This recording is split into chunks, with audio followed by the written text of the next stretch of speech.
Hello guys! Welcome to my vlog. So ngayon naisipan kong gumawa ng labels na ididikit ko doon sa aking mga portfolio. Of course, it's my learners portfolio tsaka yung mga projects nila and outputs. So lalagyan ko ng label para ma-identify at saka makita kung saan nakalagay yung kanilang mga outputs, portfolios, and displayed yung mga ginawa nila. At syempre makakadagdag din ito ng beautification and attraction sa aking classroom and also to my learners para mabuksan din nila ang kanilang mga portfolios at makita yung kanilang mga scores and mga outputs and also their projects that they've made. So ngayon lang ako nagka-time guys na gumawa ng mga labels kasi my schedules are loaded. I have tons of work and my schedule is very hectic. So ito na guys yung mga labels. Ayan, at pinirin ko na siya. So ready to gupit-gupit session ng mga letters na ito. So meron tayo dyang format na parang in a circular shape. So yan yung susundin ko sa paggupit para hindi tayo magkamali na makabuo ng circle. Kaunti lang to siya guys, pero maraming gagawin sa paggawa nito. Ayan, at nagsimula na ako guys sa paggugupit ng mga letters na nasa coupon band. Anyway, yung aking coupon band is in A4. At pag natapos ko na guys, yung isa meron pang 2 to 3 pages na gugupitin yung mga letters na iyon.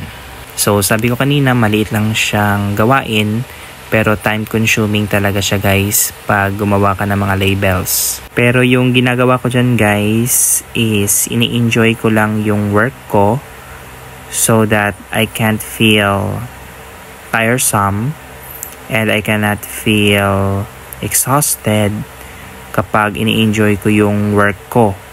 And also iniisip ko na this is for the sake of my learners and also to my classroom, beautification and attraction. So ito naman guys, another design of label.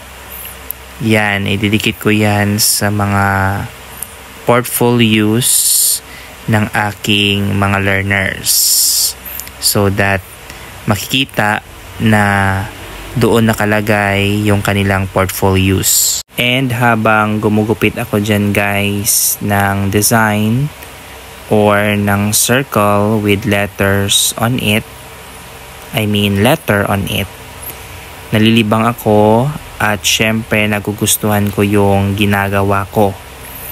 And also, I don't feel any tiresome or tiredness kasi enjoy lang ako. Kinakat ko na yung mga letters guys dyan sa coupon band na ating pinirint at pagkatapos nyan is ilalagay ko na naman siya sa laminating film at ilalaminate ko na siya para matibay at syempre hindi siya mabasa at madurog kaagad or hindi siya mapunit kasi pag napunit siya piprint na naman at maglalaminate ulit. So ayan guys, at nilagay ko na yung mga nakat ko sa coupon band na mga letters, nilagay ko na siya sa laminating film. Ayan, so yan yung itsura ng laminating film at yan naman yung itsura kapag binuksan mo yung laminating film. So make sure dapat yung laminating film natin ay maganda. Ayan, at pagkatapos kong ilagay yung mga ginupit kong letters sa coupon band, nilagay ko na siya kaagad sa laminating film.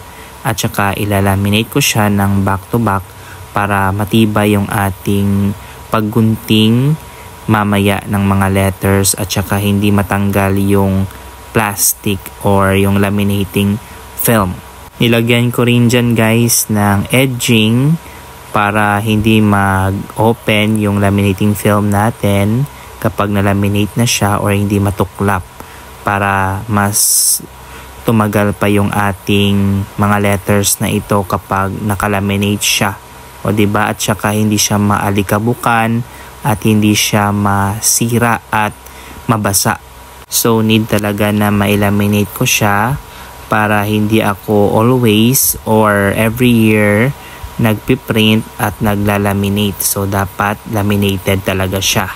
Gupitan session na naman tayo mga guys, pero okay lang. Kanina guys, ginupit ko yung mga letters sa coupon band. Ngayon naman ay gugupitin ko yung mga letters sa laminating film. Para mag long last itong mga letters at saka magagamit ko pa next year or the other year. O, diba?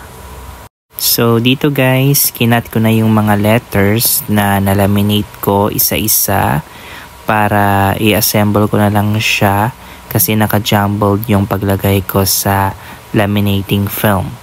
So, ayan, at kinugupit ko na. And then afterwards, idudugtong ko yung mga letters para maka-form ng words. And this is the final part guys. Ito na yung kinalabasan. Ayan, so attractive and all are laminated na mga guys. So, 'di ba?